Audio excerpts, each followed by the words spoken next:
Many channel में आप सबका स्वागत है। तो आज 15 फरवरी और आज के करंट अफेयर के बारे में चर्चा कर लेते हैं। इससे पहले मैं ये कहना चाहूँगी कि प्लीज़ एनी मैनी चैनल को लाइक कीजिए, सब्सक्राइब कीजिए, शेयर कीजिए और नोटिफिकेशन बेल आइकन को प्रेस कीजिए, जिससे आप तक मेरे डेली जो करंट अफेयर की वीडियोज़ है आप तक आराम से ईजिली पहुँचे। तो चलिए स्टार्ट करते हैं। तो पहले यह है कि आज के दिन 15 फरवरी को आमतौर पर अंतर्राष्ट्रीय बाल कैंसर दिवस के रूप में मान्यता प्राप्त है। चलिए शुरू करते हैं पहले क्वेश्चन से। हाल ही में किस देश ने दक्षिण चीन सागर के गहरे पानी में पहले अंतरिक्ष केंद्र के निर्माण की स्वीकृति दी है? ए ताइवान, बी चीन, सी इंडोनेशिया या डी मलेशिया। तो इसका सही आंसर है बी चीन ने दक्षिण चीन सागर के गहरे पानी में एक नया अंतरिक्ष केंद्र स्थापित करने की स्वीकृति दी है, जिससे इस क्षेत्र में उसकी वैज्ञानिक और सामरिक उपस्थिति बढ़ेगी। दूसरा क्वेश्चन है, हाल ही में भारतीय राजीव बैंक ने किस से कारोबार संबंधी प्रतिबंध हटा लिए हैं? तो यह है कोटक महिंद्रा बैंक।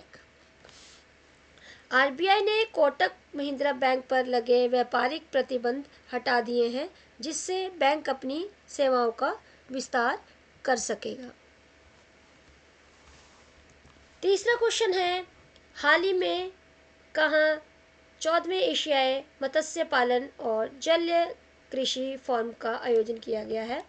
ए महाराष्ट्र, बी चेन्नई, सी गुजरात और डी नई दिल्ली। तो इसका सही आंसर है डी नई दिल्ली में। ये फोरम नई दिल्ली में आयोजित किया गया है, जिससे उद्देश्य मत्स्य पालन और जलीय कृषि के क्षेत्र में अनुसंधान और नवाचार को बढ़ावा देना है, जो फरवरी 12 से 15 तक हुआ है। और ये जो है एशियाई मत्स्य पालन, ये 14वें सत्र का मत्स्य पालन आयोजन है। चौथा क्वेश्चन है, हाल ही में एटीडीसी और एससीसीएल ने किस किस राज्यों के 400 बेरोजगार युवाओं को सशक्त बनाने के लिए समझौता ज्ञापन पर हस्ताक्षर किए हैं? ए मध्य प्रदेश और छत्तीसगढ़, बी छत्तीसगढ़ और असम, सी पंजाब और हरियाणा, डी हरियाणा और राजस्थान। तो इसका सही आंसर है ए मध्य प्रदेश और छत्तीसगढ़। ये समझौता मध्य प्रदेश और छत्तीसगढ़ के युवाओं को कौशल विकास और रोजगार के अवसर प्रदान करने के लिए किया गया है। पांचवा क्वेश्चन है, हाल ही में कहाँ राष्ट्रीय व्यापारी कल्याण बोर्ड की 5वीं बैठक का आयोजन किया गया? ए राजस्थान, बी अरुणाचल प्रदेश, सी नई दिल्ली और डी मध्य प्रदेश। तो इसका सही आंसर है सी नई दिल्ली में। ये बैठक नई दिल्ली में हुई, जिसमें व्यापारियों के कल्याण से जुड़े नीतिगत निर्णय लिए गए हैं। छठा क्वेश्चन है, संयुक्त राज्य अमेरिका के राष्ट्रपति डोनाल्ड ट्रंप ने किस तारीख को पहला गल्फ ऑफ अमेरिका डे घोषित किया है? तो ये आपको बता दें, अभी मैक्सिको की खाड़ी को भी अमेरिका की खाड़ी बोला गया है। ये डोनाल्ड ट्रंप द्वारा बोला गया है। तो ये 9 फरवरी को या 10 फरवरी को या 11 फरवरी या 12 फरवरी को। तो इसका सही आंसर है 9 फरवरी को। डोनाल्ड ट्रंप ने अमेरिका में इस दिन को पहली बार गल्फ ऑफ अमेरिका डे के रूप में मनाने का घोषणा की है। सातवां क्वेश्चन है, हाल ही में भारत ने किस देश के साथ सैन्य अभ्यास साइक्लोन थर्ड आयोजित किया है? A Sri Lanka, B Britain, C Israel और डी मिस्र। तो इसका सही आंसर है डी मिस्र, इजिप्ट के साथ। भारत और मिस्र ने संयुक्त सैन्य अभ्यास किया, जिससे दोनों देश का रक्षा सहयोग में मजबूती मिली। तो ये देख लीजिए, इजिप्ट का फ्लैग और अपने भारत इंडिया का फ्लैग, और ये आर्मी जो हमें ये बता रहे हैं कि ये साइक्लोन थर्ड हुआ है और जॉइंट स्पेशल फोर्स एक्सरसाइज थी जो इंडिया और इजिप्ट के बीच में हुई है और 2025 में हुई है। आठवां क्वेश्चन है, हाल ही में कहाँ भारत का पहला स्वदेशी जैविक रसायन संयंत्र सर्जनम लॉन्च किया गया है? एम्स जोधपुर, एम्स नई दिल्ली, एम्स भोपाल या एम्स ऋषिकेश? तो इसका सही आंसर है बी, एम्स नई दिल्ली में। एम्स नई दिल्ली में भारत का पहला स्वदेशी जैविक रसायन संयंत्र सर्जनम लॉन्च किया गया है। 9वां क्वेश्चन है, हाल ही में परमाणु ऊर्जा आयोग का कार्यकाल वर्ष 2025 में किस वर्ष तक के लिए बढ़ाया गया है? 2026, 2028, 2030 या 2035? तो इसका सही आंसर है 2028।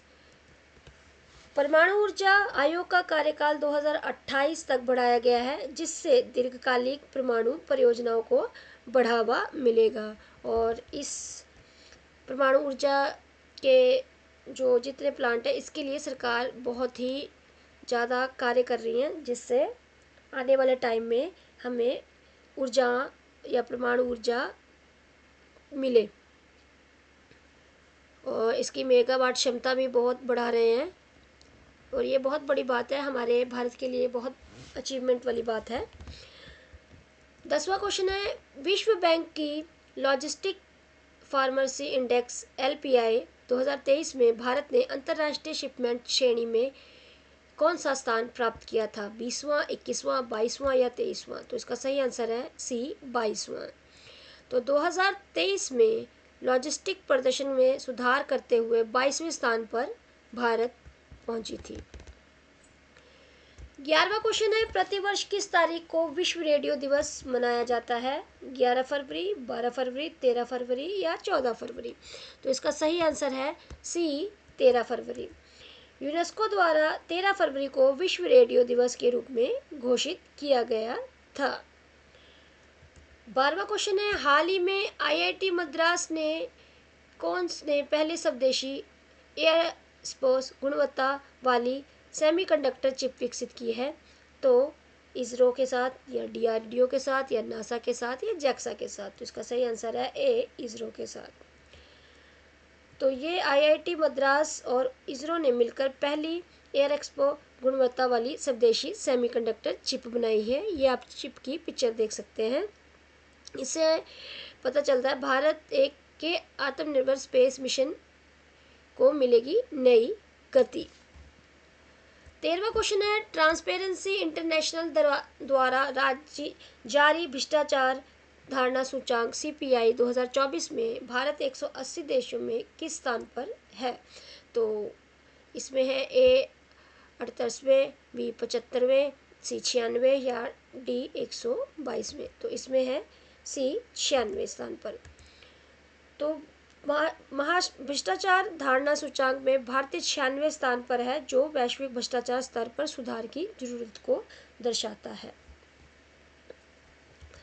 14वां क्वेश्चन है, निम्नलिखित में से कौन सा राज्य राष्ट्रीय खेलों के 39वें सत्र की मेजबानी करेगा? A Assam, B Goa, C Meghalaya या D गुजरात? तो इसका सही आंसर है C मेघालय। मेघालय को 49वें राष्ट्रीय खेलों की मेजबानी करने के लिए चुना गया है। 15वां और आखिरी क्वेश्चन है, हाल ही में उत्तर प्रदेश के किस जिले में DHDC इंडिया लिमिटेड ने 660 मेगावाट क्षमता के थर्मल पावर प्लांट शुरू किया है? A Etawah, B Raebareli, C Aligarh या D बुलंदशहर? तो इसका सही आंसर है D बुलंदशहर। बुलंदशहर में 660 मेगावाट क्षमता का नया थर्मल प्लांट शुरू किया गया है, जो कि दर्शाता है कि भारत में जो मेगावाट है थर्मल प्लांट की वो कितनी तरक्की में है। तो धीरे धीरे भारत इम्प्रूव कर रहा है, डेवलपमेंट कर रहा है। होती है कभी पेशियाँ सभी देशों में, लेकिन धीरे धीरे हर कोई डेवलप करता है। तो इसी तरह हमारी वीडियो समाप्त होती है। तो एनीमनी चैनल को लाइक कीजिए, सब्सक्राइब कीजिए, शेयर कीजिए और नोटिफिकेशन बेल आइकन को प्रेस कीजिए, जिससे आप तक वीडियो पहुंचती रहे। और वीडियो शेयर करते रहिए, जिससे आपके जो कुलीग्स हैं, आपके फ्रेंड्स, आपके रिश्तेदार जो भी तैयारी कर रहे हैं और करंट अफेयर के बारे में जो जानना चाहते हैं, उन्हें ये शेयर कीजिए, जिससे उन तक ये वीडियो पहुंचे और उनकी हेल्प हो। और इसी तरह एनीमनी चैनल पे बने रहिए और आपका दिन शुभ हो। धन्यवाद।